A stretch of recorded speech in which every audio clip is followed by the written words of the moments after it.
This podcast has been produced in partnership between Diverse Learners and the Workforce Disability Equality Standard team to explore the lived experiences of disabled staff working in the NHS. Hello everybody, this is another podcast in the series A Conversation With, which is brought to you by Diverse Learners in partnership with WDES, which is the Workforce Disability Equality Standard. We're going to be interviewing different people from the NHS who have a disability, work in different trusts, and are going to talk to us about their lived experience. It is the middle of COVID and a lot of us are working from home, so you may hear some background noise. So please forgive us for that, with homeschooling and animals and drop-offs and deliveries. I'm sure that'd be very familiar to everybody. So we're going to be talking today to somebody who approached me through social media. So the power of social media. We only met this morning and we've had a little bit of a quick chat. So it's going to be really exciting to find out some more about Justyna. So today, Justyna, could you tell us who you are, what your job in the NHS is, and how you would describe your disability? Hello, everybody. So my name is Justyna, and as you can probably work out, from my accent and from my name, I'm not English. I'm Polish, but I've lived in England for, I think, nearly 15 years. I think I lost track. So I'm a speech and language therapist. I qualified in the UK a few years ago, and since qualifying I have worked in a learning disability team. So it's a community learning disability team, but I've also during that work had some experience of working on an inpatient assessment and treatment unit for adults with learning disability. And I suppose probably the most important part for this podcast is that only a month ago I received diagnosis confirming that I'm autistic. So very new to you then, Justyna? Yeah, it is very new, yes. Okay, and how are you feeling about that?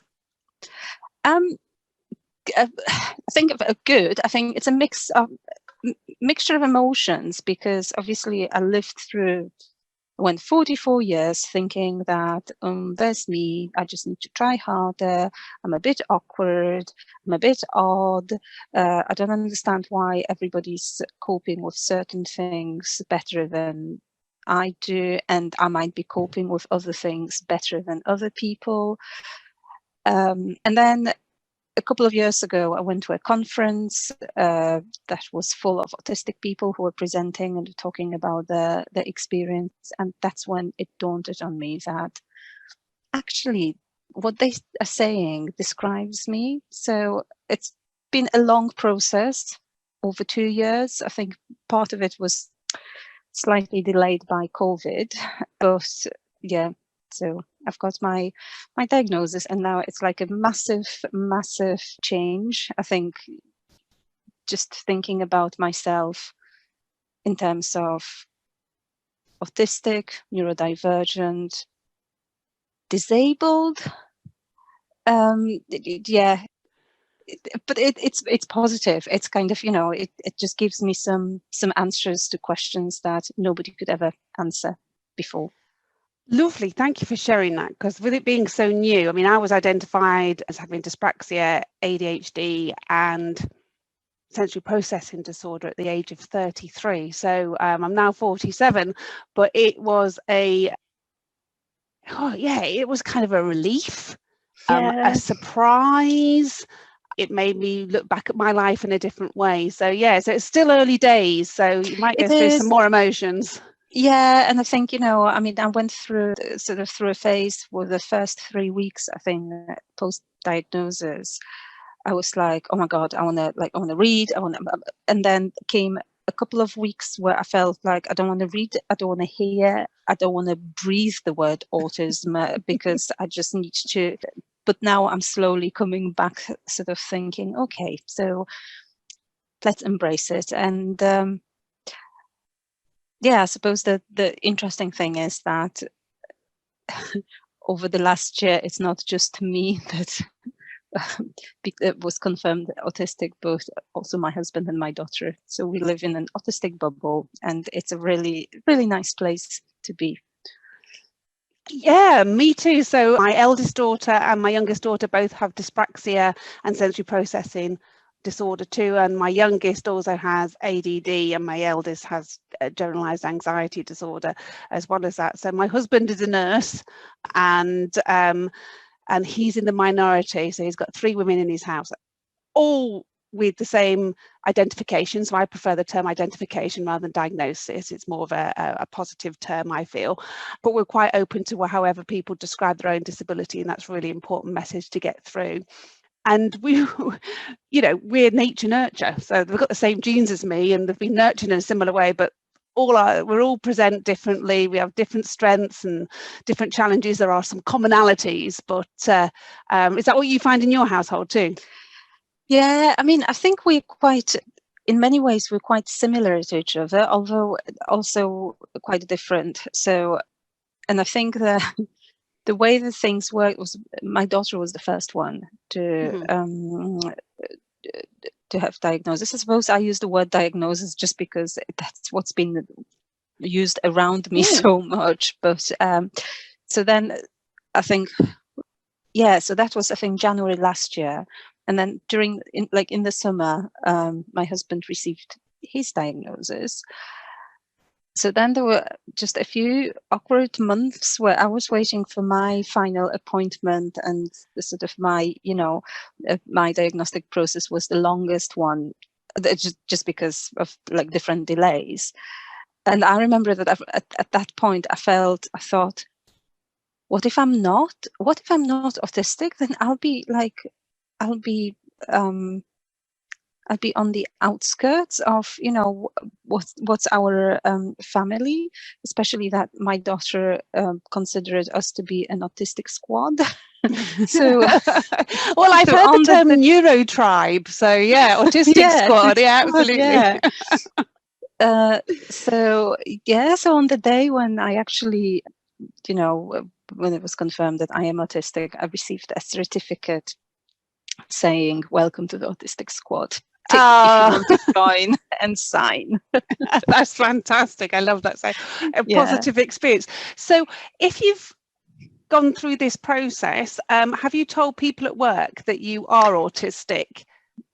Yes. So when I went through over the last couple of the last 2 years, when I was waiting for going through the diagnostic process, I told a handful of people at work that I was going through and these were people that I trusted and people that I knew that they would understand. And also I felt like it would be a safety net for me if things were getting a little bit too difficult. And then, I would have like a bit of a network of support around me. And then I think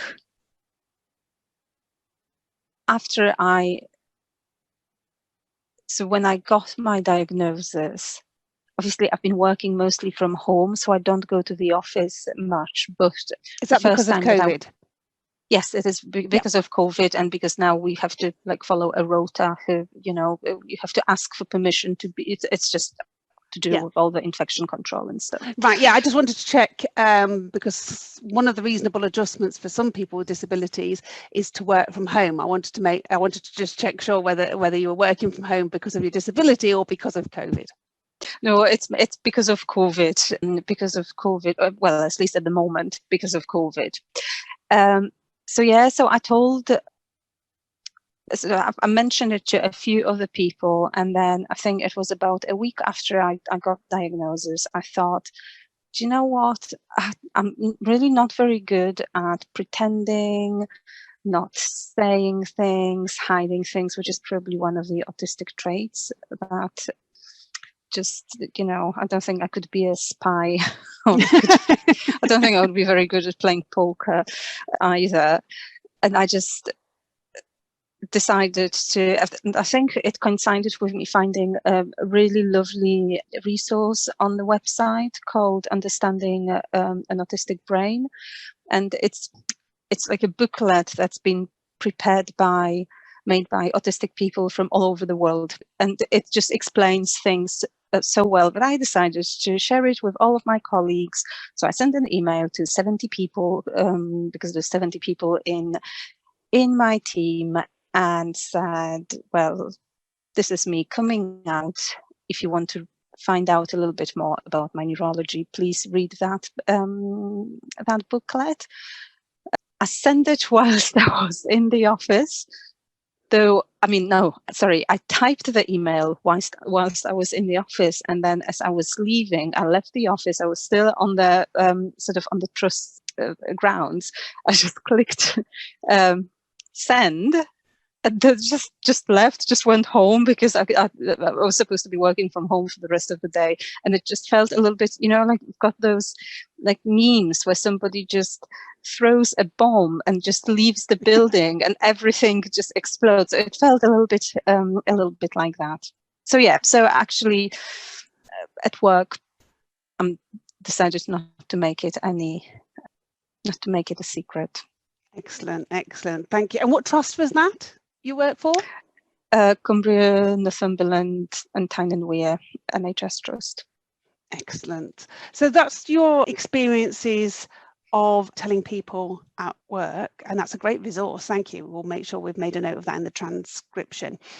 So what other experiences have you had working in the NHS? I know you've only been out, as you called it, for about a month, and that's quite interesting actually, because some of our group who are from the LGBTQ plus community have actually described coming out in a very similar way as declaring your sexuality is declaring your disability.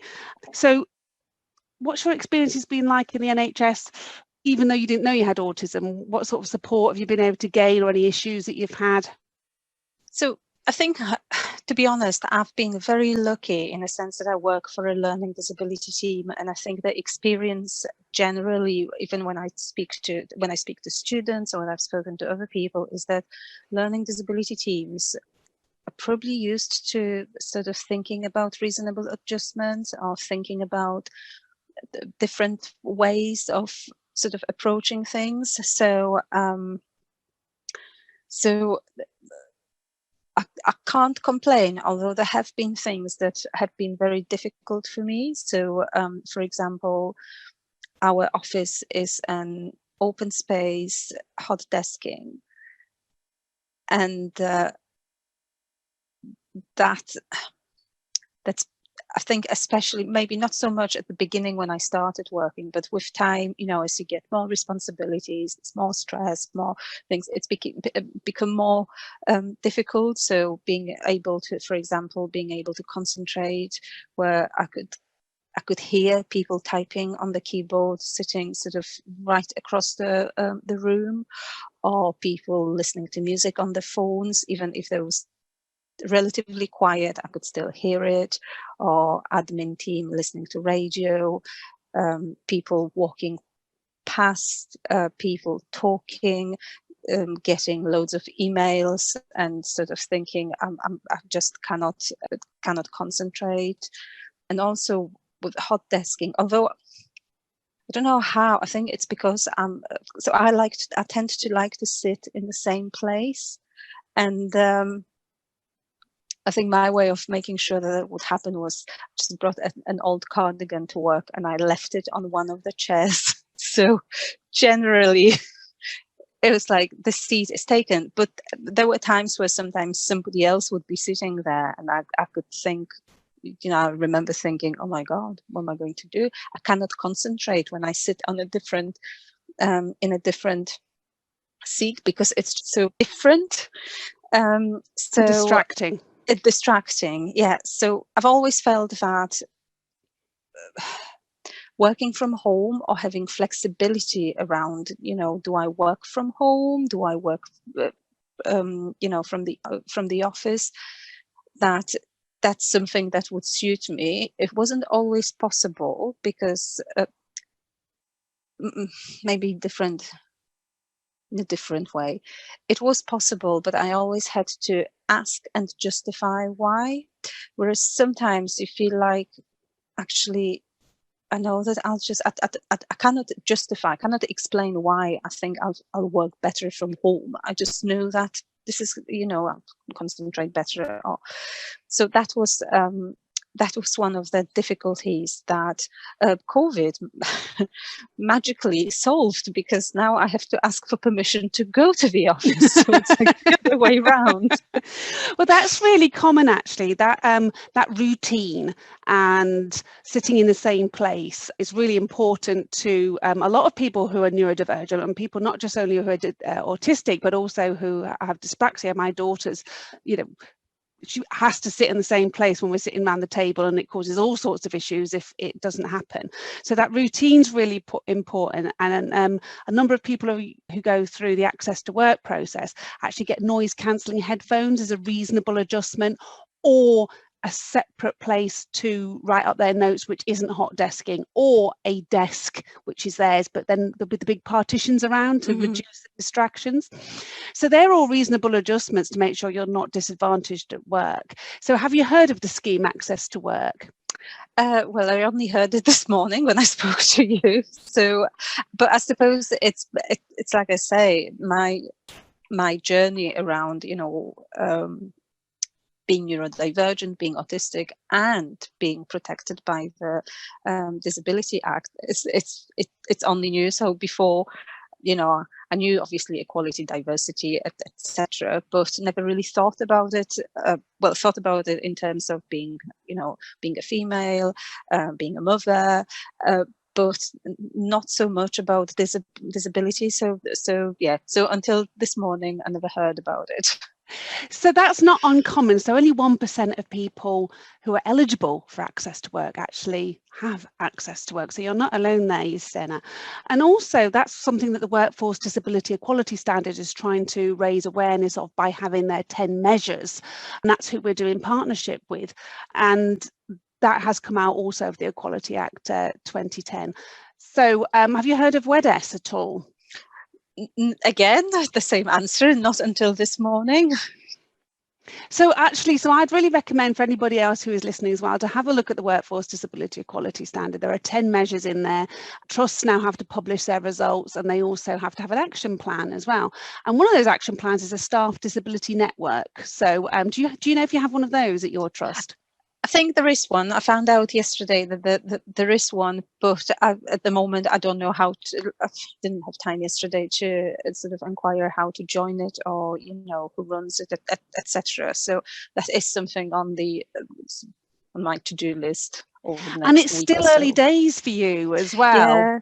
Yeah, absolutely. So maybe there's maybe with your when you got your diagnosis. Maybe there's a link there to signposting people to supports like Access to Work and the Workforce Disability Equality Standard and the Equality Act and Disabled Staff Network. So maybe there's a bit of work around that.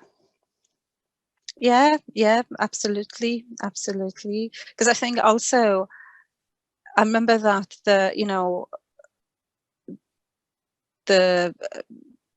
diagnostic appointment that I had to find out whether or not I've kind of met the criteria for the diagnosis.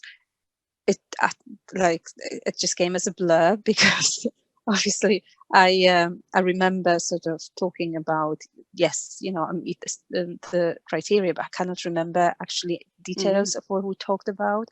And I think it wasn't a long appointment, because the clinician sort of knew that it's quite a lot of things to process. So I suppose it's like slowly the time to kind of think, do I need it? Do I, at the moment, am I all right the way I am? But knowing that in the future, if I need sort of further support, or if I need more adjustments, that there are places where I can go. So based on your experiences and insights, and now this new reflective perspective you've got of things and what things had happened previously, what advice might you offer to people who have disabilities or managers in the NHS to promote greater inclusiveness and maybe remove some of those barriers in the workplace? Well, as as a speech and language therapist, I would say that definitely thinking about some of the policies from the Royal College of Speech and Language Therapists. So there is a paper called Reasonable Adjustments for People with a Learning Disability and or autism, and there are some these are like 5 standards that people that sort of settings should meet to ensure reasonable adjustments. I just think sort of giving yourself time, but trying to find out things. So like I said, I never consider myself as a disabled person. So now I kind of think maybe it's time to read a little bit more and to get a bit knowledge and sort of find out if there are what initiatives are happening within your trust. If there is, I think especially I know that autism at the moment is on the agenda, so there's loads of things happening. Well, definitely in my region, but I would imagine that I think it's happening nationally. There's loads of, so it's just trying to get involved and maybe just thinking that disability, that's not tragedy. It's not the end of the world. And if you think about the social model of this disability, it's basically, it's the environment that disables us. So sort of trying to think about, how to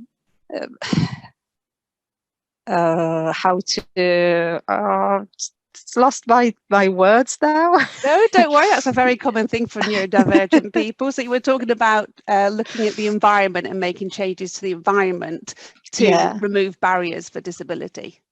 Yeah, and I think, looking into, there's so much out there about neurodiversity. I think especially with social media, there's a lot of access to, obviously you need to be quite savvy and you need to know which places are safe, which places are unsafe. But there's loads of, there's more and more research that's being published about neurodiversity, and actually, it's very reassuring to know that there are more people out there, and that it's not just me here, thinking, "Oh my God, it's just me." There's so many people. Absolutely. And for people who don't know the term neurodiversity, it's an umbrella term coined in sort of 1998 by Singer, to look at dyslexia, dyspraxia, autism, ADHD, and some other conditions. And there's a really lovely diagram by Danda, which Dyslexia Scotland have also adjusted and added colour, that talks about the strengths of people who are neurodivergent as well as some of the characteristics. So both myself and Justyna are neurodiverse or neurodivergent. And it's great that you've signposted your professional body. Yeah. And what we'll do is we'll make sure that we'll put a link to that paper in the transcript for people as well to signpost into that. Yeah. I think, thinking about neurodiversity, I just think I've heard a term, sort of a comparison, like analogy, sort of neurotypical brain and neurodiverse brain. It's that one is not deficient, sort of in comparison to the other. It's a little bit like you have Windows and you have Macs, and they run on sort of the computers run on two totally different operating systems. That, well, if you try to run Windows on an Apple computer, it's just not going to work. And equally, if you try to work, you need all those adaptations. I think I come from an Apple family, so every time, every now and again, when I have the like Apple products, but then I have an Android phone, and then I find out that I need to download a software that will help, I think, move files from one to another. I think that's a good analogy to sort of the issues that we're discussing today. Yeah, I love that. They can both write a letter, you can both write an email, you can both do a table, but on different operating systems. I love that. And actually, Apple are well known for actually employing autistic people and neurodivergent people, because they like that big picture thinking, creative, often early adopters and innovators, and looks at things differently. And I believe Steve Jobs identifies as neurodivergent as well. So I think that's a brilliant place to end. I've never thought of it like that, and that's what I love about these podcasts. I always learn something. So thank you so much for taking the time out today, Justyna. So we're doing this on a Saturday evening, everybody, so that's fantastic. But then that's also an adjustment we've made that suits us both. Yeah.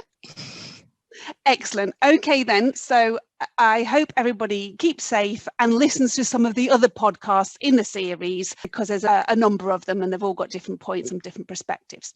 So thanks everyone so much, Justyna. Keep safe, and I'm looking forward to actually gossiping a bit more. Yeah, me too.